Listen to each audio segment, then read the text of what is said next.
Herbert West, Reanimator by H.P. Lovecraft. Part A. To be dead, to be truly dead, must be glorious. There are far worse things awaiting man than death. Count Dracula. Part 1. From the Dark. Of Herbert West, who was my friend in college and in after life, I can speak only with extreme terror. This terror is not due altogether to the sinister manner of his recent disappearance, but was engendered by the whole nature of his life-work, and first gained its acute form more than 17 years ago, when we were in the 3rd year of our course at the Miskatonic University Medical School in Arkham. While he was with me, the wonder and diabolism of his experiments fascinated me utterly, and I was his closest companion. Now that he is gone, and the spell is broken, the actual fear is greater. Memories and possibilities are even more hideous than realities. The first horrible incident of our acquaintance was the greatest shock I ever experienced, and it is only with reluctance that I repeat it. As I have said, it happened when we were in the medical school, where West had already made himself notorious through his wild theories on the nature of death and the possibility of overcoming it artificially.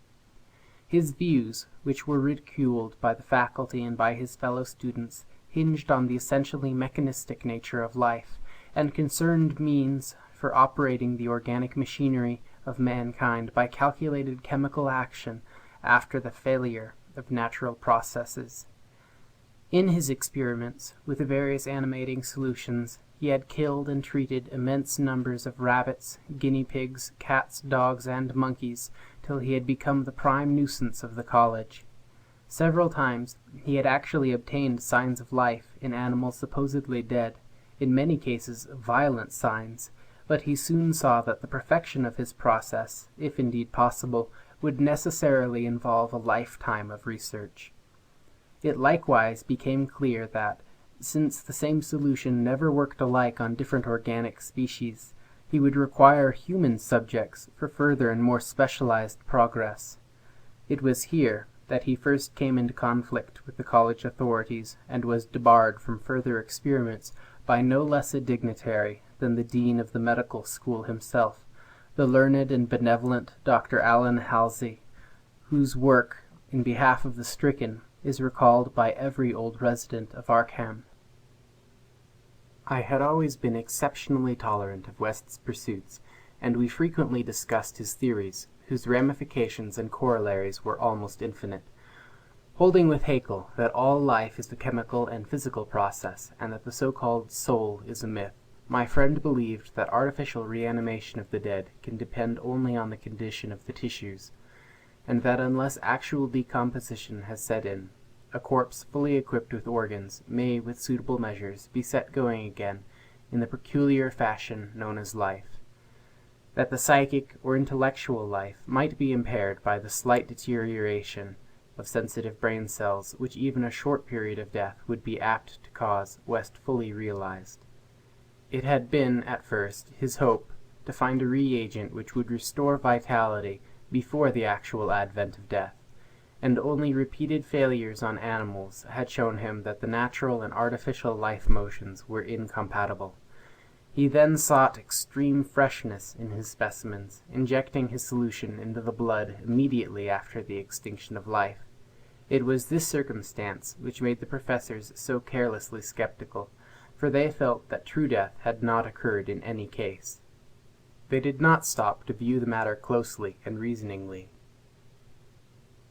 It was not long after the faculty had interdicted his work that West confided to me his resolution to get fresh human bodies in some manner, and continue in secret the experiments he could no longer perform openly.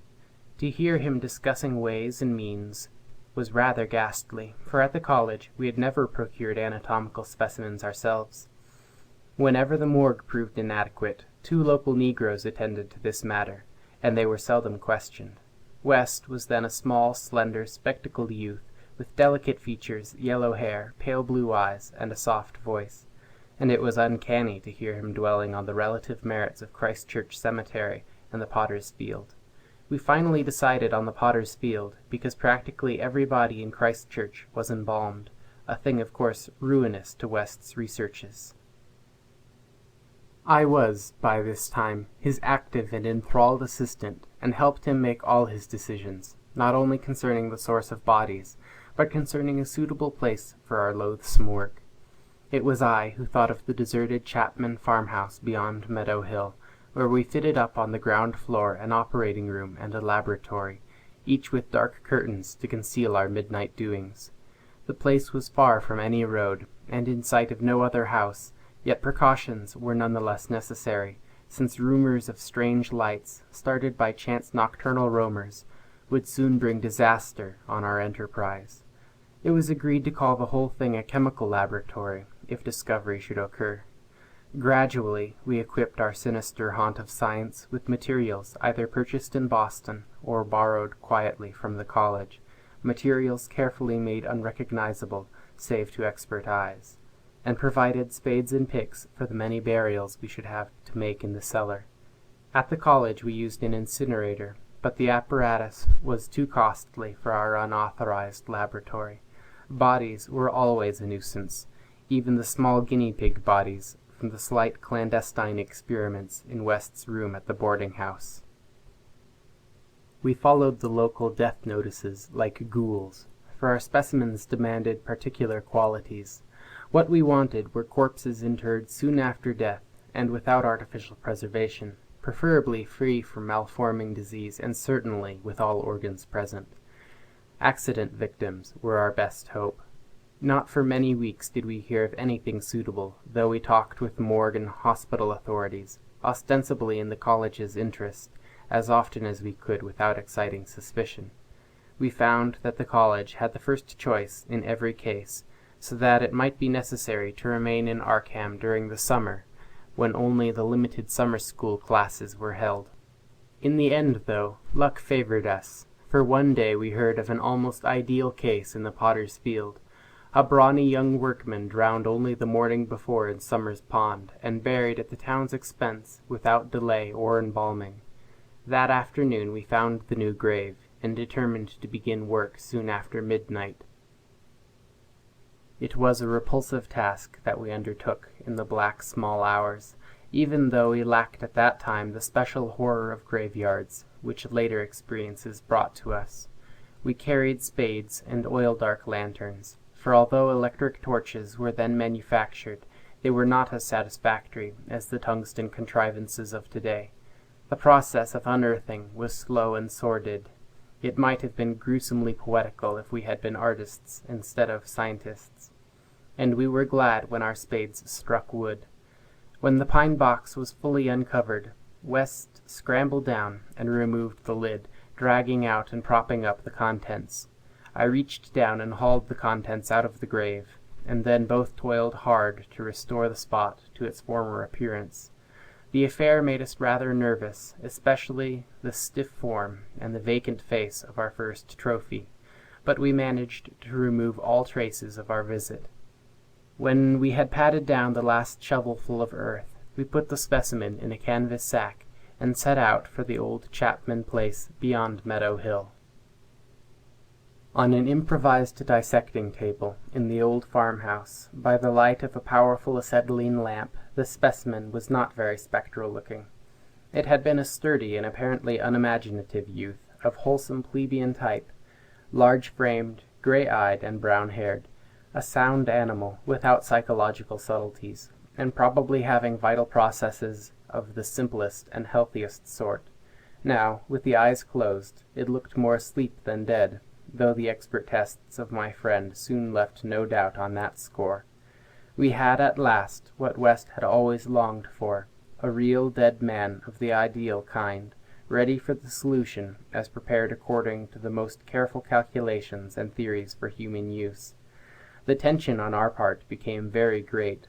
We knew that there was scarcely a chance for anything like complete success, and could not avoid hideous fears at possible grotesque results of partial animation. Especially were we apprehensive concerning the mind and the impulses of the creature, since in the space following death some of the more delicate cerebral cells, might well have suffered deterioration. I, myself, still held some curious notions about the traditional soul of man, and felt an awe at the secrets that might be told by one returning from the dead. I wondered what sights this placid youth might have seen in inaccessible spheres, and what he could relate if fully restored to life. But my wonder was not overwhelming, since for the most part I shared the materialism of my friend. He was calmer than I as he forced a large quantity of his fluid into a vein in the body's arm, immediately binding the incision securely. The waiting was gruesome, but West never faltered.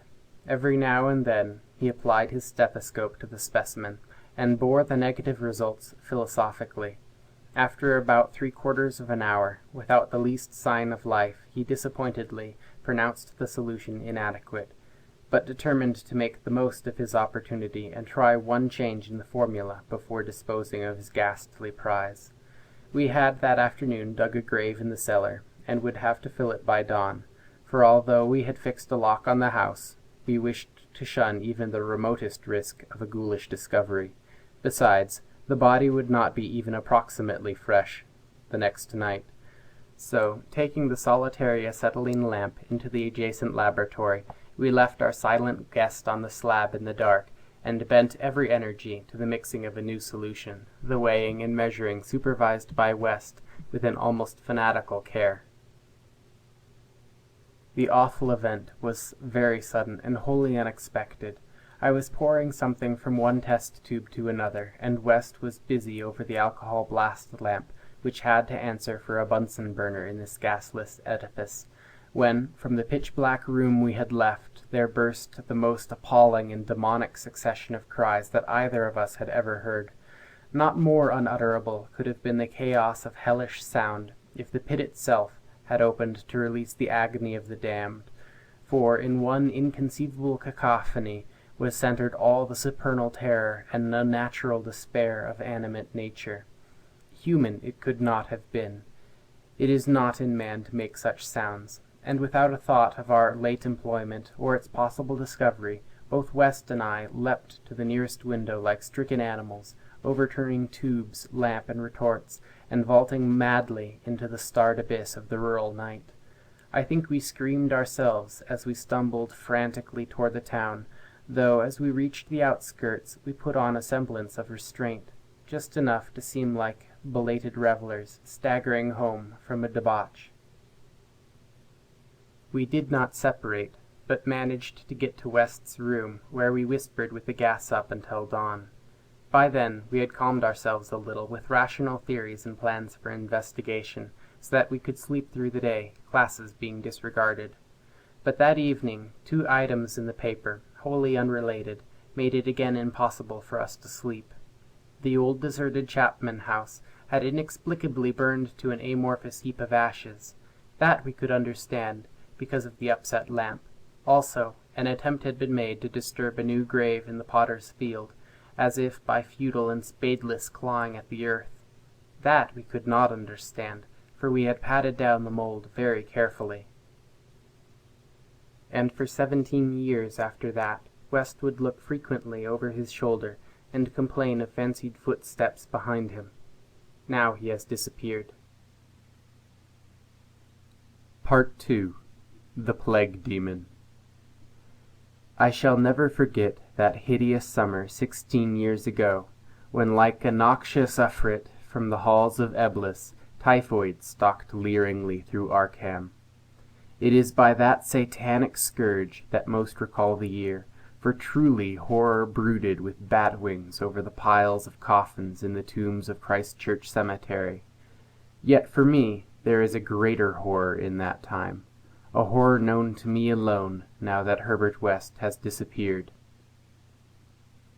West and I were doing postgraduate work in summer classes at the medical school of Miskatonic University, and my friend had attained a wide notoriety because of his experiments leading toward the revivification of the dead. After scientific slaughter of uncounted small animals, the freakish work had ostensibly stopped by order of our skeptical dean, Dr. Allen Halsey, though West had continued to perform certain secret tests in his dingy boarding-house room, and had on one terrible and unforgettable occasion taken a human body from its grave in the potter's field to a deserted farmhouse beyond Meadow Hill. I was with him on that odious occasion, and saw him inject into the still veins the elixir which he thought would to some extent restore life's chemical and physical processes. It had ended horribly, in a delirium of fear which we gradually came to attribute to our own overwrought nerves, and West had never afterward been able to shake off the maddening sensation of being haunted and hunted. The body had not been quite fresh enough. It is obvious that to restore normal mental attributes, a body must be very fresh indeed, and the burning of the old house had prevented us from burying the thing. It would have been better if we could have known it was underground. After that experience, West had dropped his researches for some time, but the zeal of the born scientist slowly returned, and he again became importunate with the college faculty, pleading for the use of the dissecting room and of fresh human specimens for the work he regarded as so overwhelmingly important. His pleas, however, were wholly in vain, for the decision of Dr. Halsey was inflexible, and the other professors all endorsed the verdict of their leader. In the radical theory of reanimation, they saw nothing but the immature vagaries of a youthful enthusiast, whose slight form, yellow hair, spectacled blue eyes, and soft voice gave no hint of the supernormal, almost diabolical power of the cold brain within. I can see him now as he was then, and I shiver. He grew sterner of face, but never elderly. And now Sefton Asylum has had the mishap, and West has vanished. West clashed disagreeably with Dr. Halsey near the end of our last undergraduate term, in a wordy dispute that did less credit to him than to the kindly dean in point of courtesy. He felt that he was needlessly and irrationally retarded in a supremely great work, a work which he could of course conduct to suit himself in later years, but which he wished to begin while still possessed of the exceptional facilities of the university. That the tradition-bound elders should ignore his singular results on animals, and persist in their denial of the possibility of reanimation, was inexpressibly disgusting and almost incomprehensible to a youth of West's logical temperament. Only greater maturity could help him understand the chronic mental limitations of the professor-doctor type, the product of generations of pathetic puritanism, kindly, conscientious, and sometimes gentle and amiable, yet always narrow, intolerant, custom-ridden, and lacking in perspective. Age has more charity for these incomplete, yet high-souled characters, whose worst real vice is timidity, and who are ultimately punished by general ridicule for their intellectual sins, sins like Ptolemaicism, Calvinism, anti-Darwinism, and anti-Nietzscheism, and every sort of Sabbatarianism and sumptuary legislation. West, young despite his marvelous scientific acquirements, had scant patience with good Dr. Halsey and his erudite colleagues, and nursed an increasing resentment, coupled with a desire to prove his theories to these obtuse worthies in some striking and dramatic fashion. Like most youths, he indulged in elaborate daydreams of revenge, triumph, and final magnanimous forgiveness. And then had come the scourge, grinning and lethal, from the nightmare caverns of Tartarus. West and I had graduated about the time of its beginning, but had remained for additional work at the summer school, so that we were in Arkham when it broke with full demonic fury upon the town. Though not as yet licensed physicians, we now had our degrees, and were pressed frantically into the public service as the number of the stricken grew. The situation was almost past management, and deaths ensued too frequently for the local undertakers to handle. Burials without embalming were made in rapid succession, and even the Christchurch Cemetery receiving tomb was crammed with coffins of the unembalmed dead. This circumstance was not without effect on West, who thought often of the irony of the situation, so many fresh specimens, yet none for his persecuted researches. We were frightfully overworked, and the terrific mental and nervous strain made my friend brood morbidly. But West's gentle enemies were no less harassed with prostrating duties. College had all but closed, and every doctor of the medical faculty was helping to fight the typhoid plague. Dr. Halsey in particular had distinguished himself in sacrificing service, applying his extreme skill with whole-hearted energy to cases which many others shunned because of danger or apparent hopelessness. Before a month was over, the fearless dean had become a popular hero, though he seemed unconscious of his fame as he struggled to keep from collapsing with physical fatigue and nervous exhaustion. West could not withhold admiration for the fortitude of his foe, but because of this was even more determined to prove to him the truth of his amazing doctrines. Taking advantage of the disorganization of both college work and municipal health regulations, he managed to get a recently deceased body smuggled into the university dissecting room one night, and in my presence injected a new modification of his solution. The thing actually opened its eyes, but only stared at the ceiling with a look of soul-petrifying horror before collapsing in an inertness from which nothing could rouse it. West said it was not fresh enough. The hot summer air does not favor corpses. That time we were almost caught before we incinerated the thing, and West doubted the advisability of repeating his daring misuse of the college laboratory. The peak of the epidemic was reached in August. West and I were almost dead, and Dr. Halsey did die on the 14th. The students all attended the hasty funeral on the 15th, and bought an impressive wreath, though the latter was quite overshadowed by the tributes sent by wealthy Arkham citizens and by the municipality itself. It was almost a public affair, for the dean had surely been a public benefactor. After the entombment, we were all somewhat depressed, and spent the afternoon at the bar of the commercial house, where West, though shaken by the death of his chief opponent, chilled the rest of us with references to his notorious theories. Most of the students went home, or to various duties as the evening advanced, but West persuaded me to aid him in making a night of it. West's landlady saw us arrive at his room about 2 a.m, with a third man between us, and told her husband that we had all evidently dined and wined rather well.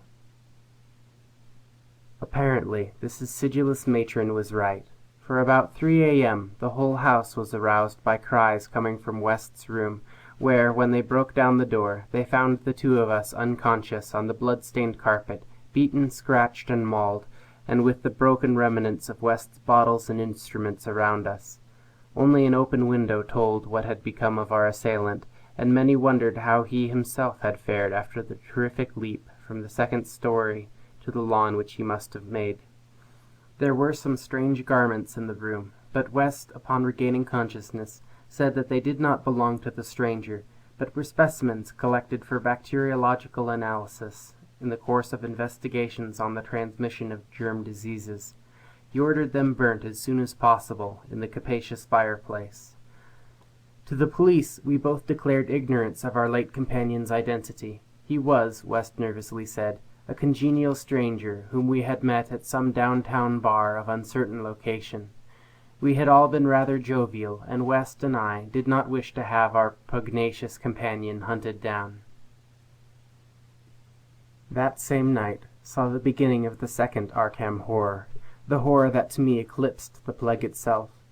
Christchurch Cemetery was the scene of a terrible killing, a watchman having been clawed to death in a manner not only too hideous for description, but raising a doubt as to the human agency of the deed. The victim had been seen alive considerably after midnight. The dawn revealed the unutterable thing. The manager of a circus at the neighboring town of Bolton was questioned, but he swore that no beast had at any time escaped from its cage. Those who found the body noted a trail of blood leading to the receiving tomb, where a small pool of red lay on the concrete just outside the gate. A fainter trail led away toward the woods, but it soon gave out. The next night devils danced on the roofs of Arkham, and unnatural madness howled in the wind. Through the fevered town had crept a curse which some said was greater than the plague, and which some whispered was the embodied demon soul of the plague itself. 8 houses were entered by a nameless thing which strewed red death in its wake, In all, 17 maimed and shapeless remnants of bodies were left behind by a voiceless, sadistic monster that crept abroad. A few persons had half seen it in the dark, and said it was white and like a malformed ape or anthropomorphic fiend. It had not left behind quite all that it had attacked, for sometimes it had been hungry. The number it had killed was 14. 3 of the bodies had been in stricken homes and had not been alive. On the third night, frantic bands of searchers, led by the police, captured it in a house on Crane Street near the Miskatonic campus. They had organized the quest with care, keeping in touch by means of volunteer telephone stations, and when someone in the college district had reported hearing a scratching at a shuttered window, the net was quickly spread.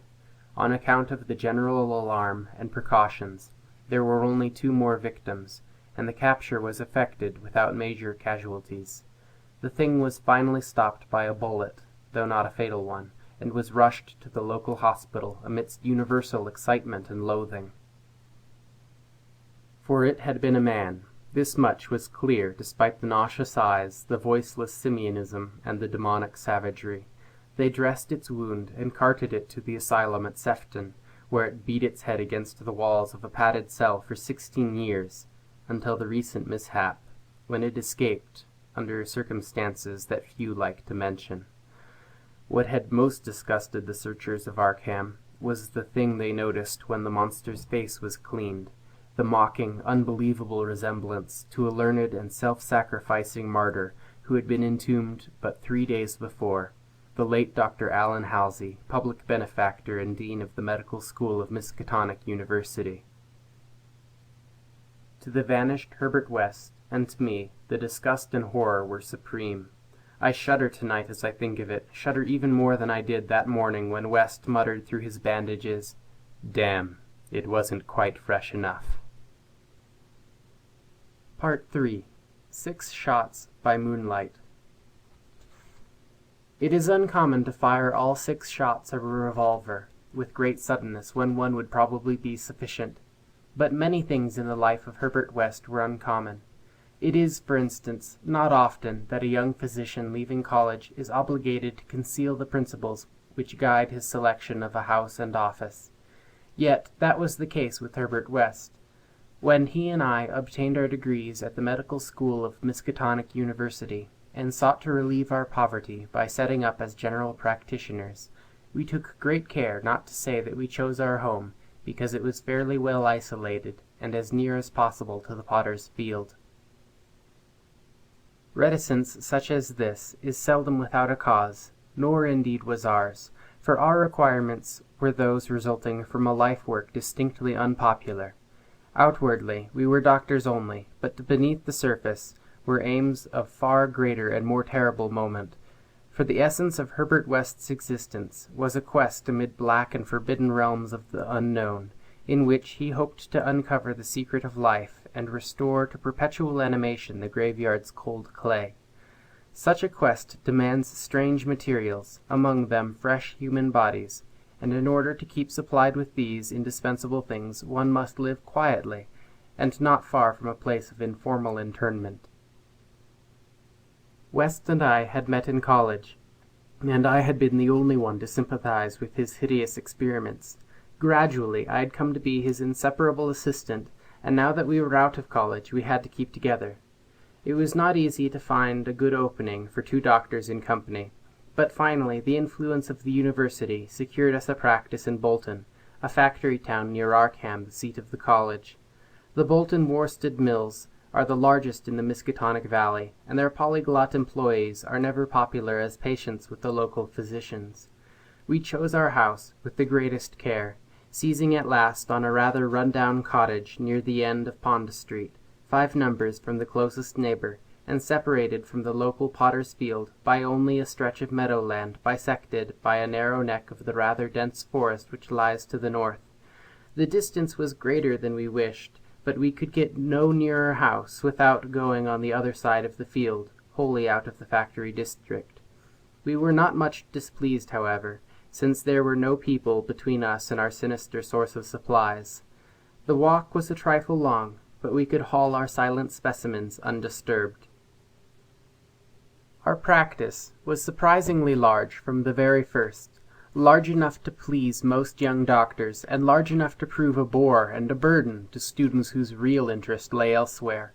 The mill hands were of somewhat turbulent inclinations, and besides their many natural needs, their frequent clashes and stabbing affrays gave us plenty to do. But what actually absorbed our minds was the secret laboratory we had fitted up in the cellar, the laboratory with the long table under the electric lights, where in the small hours of the morning we often injected West's various solutions into the veins of the things we dragged from the potter's field. West was experimenting madly to find something which would start man's vital motions anew after they had been stopped by the thing we call death, but had encountered the most ghastly obstacles. The solution had to be differently compounded for different types.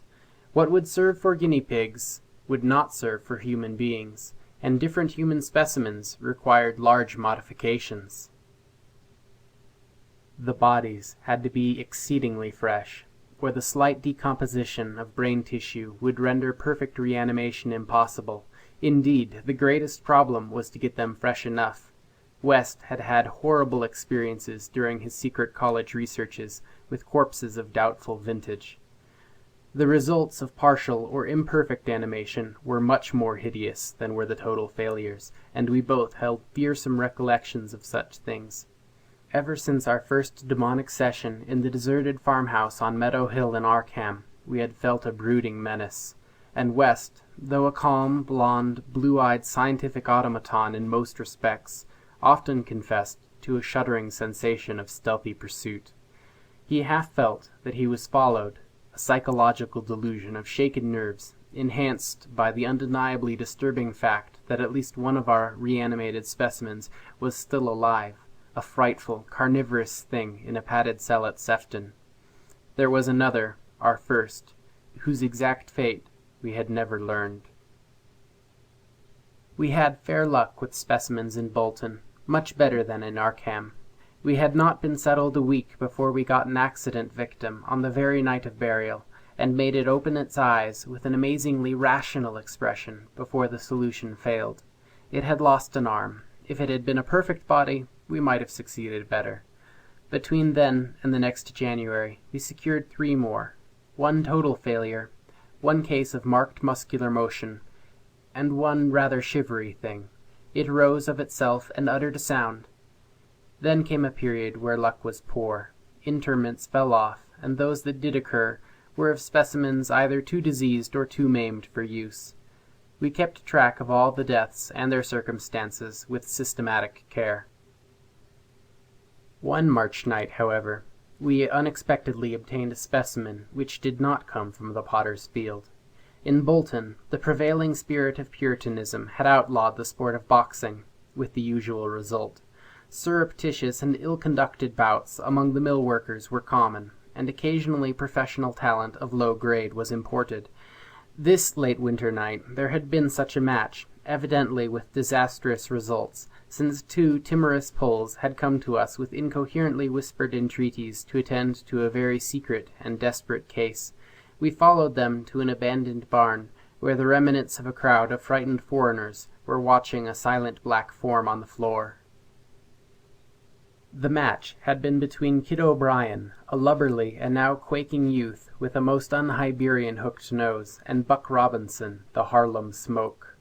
The Negro had been knocked out, and a moment's examination showed us that he would permanently remain so. He was a loathsome, gorilla-like thing, with abnormally long arms, which I could not help calling forelegs, and a face that conjured up thoughts of unspeakable Congo secrets and tom-toms pounding under an eerie moon. The body must have looked even worse in life, but the world holds many ugly things. Fear was upon the whole pitiful crowd, for they did not know what the law would extract from them if the affair were not hushed up, and they were grateful when West, in spite of my involuntary shudders, offered to get rid of the thing quietly, for a purpose I knew too well. There was bright moonlight over the snowless landscape, but we dressed the thing, and carried it home between us, through the deserted streets and meadows, as we had carried a similar thing one horrible night in Arkham. We approached the house from the field in the rear, and took the specimen in the back door and down the cellar stairs and prepared it for the usual experiment. Our fear of the police was absurdly great, though we had timed our trip to avoid the solitary patrolman of that section. The result was wearily anticlimactic. Ghastly as our prize appeared, it was wholly unresponsive to every solution we injected in its black arm. Solutions prepared from experience with white specimens only. So as the hour grew dangerously near to dawn, we did as we had done with the others, dragged the thing across the meadows to the neck of the woods near the potter's field, and buried it there in the best sort of grave the frozen ground would furnish. The grave was not very deep, but fully as good as that of the previous specimen, the thing which had risen of itself and uttered a sound. In the light of our dark lanterns, we carefully covered it with leaves and dead vines, fairly certain that the police would never find it in a forest so dim and dense. The next day, I was increasingly apprehensive about the police, for a patient brought rumors of a suspected fight and death. West had still another source of worry, for he had been called in the afternoon to a case which ended very threateningly. An Italian woman had become hysterical over her missing child, a lad of 5, who had strayed off early in the morning and failed to appear for dinner, and had developed symptoms highly alarming in view of an always weak heart. It was a very foolish hysteria, for the boy had often run away before, but Italian peasants are exceedingly superstitious, and this woman seemed as much harassed by omens as by facts. About 7 o'clock in the evening she had died, and her frantic husband had made a frightful scene in his efforts to kill West, whom he wildly blamed for not saving her life. Friends had held him back when he drew a stiletto, but West departed amidst his inhuman shrieks, curses, and oaths of vengeance. In his latest affliction, the fellow seemed to have forgotten his child, who was still missing as the night advanced. There was some talk of searching the woods, but most of the family's friends were busy with the dead woman and the screaming man. Altogether, the nervous strain upon West must have been tremendous. Thoughts of the police and of the mad Italian both weighed heavily. We retired about 11, but I did not sleep well. Bolton had a surprisingly good police force for so small a town, and I could not help fearing the mess which would ensue if the affair of the night before were ever tracked down.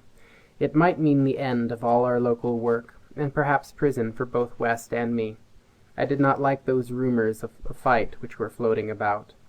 After the clock had struck 3, the moon shone in my eyes, but I turned over without rising to pull down the shade. Then came the steady rattling at the back door. I lay still and somewhat dazed, but before long heard West's rap on my door. He was clad in dressing-gown and slippers, and had in his hands a revolver and an electric flashlight. From the revolver, I knew that he was thinking more of the crazed Italian than of the police. "We'd better both go," he whispered. "It wouldn't do not to answer it anyway, and it may be a patient. It would be like one of those fools to try the back door." So we both went down the stairs on tiptoe, with a fear partly justified, and partly that which comes only from the soul of the weird small hours. The rattling continued, growing somewhat louder. When we reached the door, I cautiously unbolted it, and threw it open. As the moon streamed revealingly down on the form silhouetted there, West did a peculiar thing. Despite the obvious danger of attracting notice and bringing down on our heads the dreaded police investigation, a thing which, after all, was mercifully averted by the relative isolation of our cottage, my friend suddenly, excitedly, and unnecessarily emptied all 6 chambers of his revolver into the nocturnal visitor. For that visitor was neither Italian nor policeman. Looming hideously against the spectral moon was a gigantic, misshapen thing, not to be imagined save in nightmares, a glassy-eyed, ink-black apparition, nearly on all 4s, covered with bits of mold, leaves, and vines, foul with caked blood, and having between its glistening teeth a snow-white, terrible, cylindrical object, terminating in a tiny hand. End of Herbert West, Reanimator, Part A.